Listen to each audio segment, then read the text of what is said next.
Harvey Brooker is a self-taught practitioner who's been helping men lose weight for nearly 2.5 decades. Welcome to WatchMojo.com. I'm your host, Layla. Today, Harvey Brooker sat down with us to talk about his book, It's Different for Men.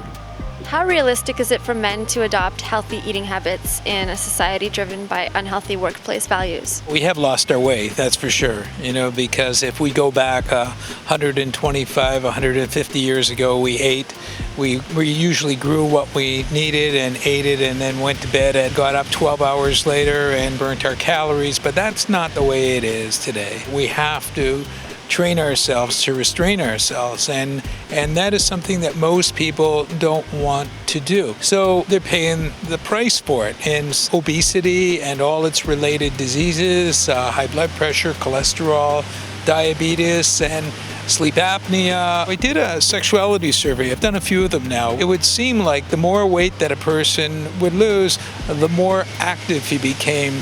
The frequency, duration. What you put in your mouth doesn't just fill you up. It goes into all parts of your body. It can affect your brain. What should men know before trying to determine their natural or normal weight? If you eat healthy and you take in enough calories so you're satiated and you do your exercise, at a certain point your weight will level out at what is, referred to in some circles as a set point or a natural point. What are some of the common sense rules in your 180 plan?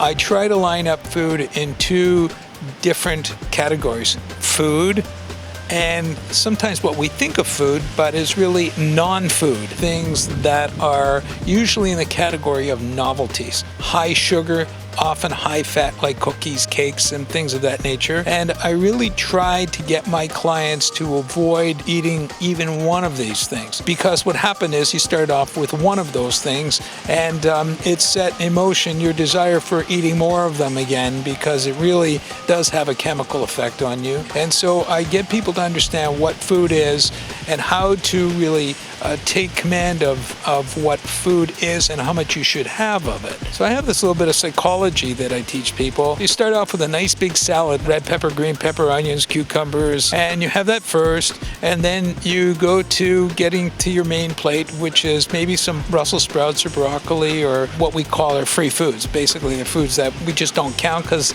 the small amount of calories they have. Now you start on your protein, and the protein now is lasting you longer.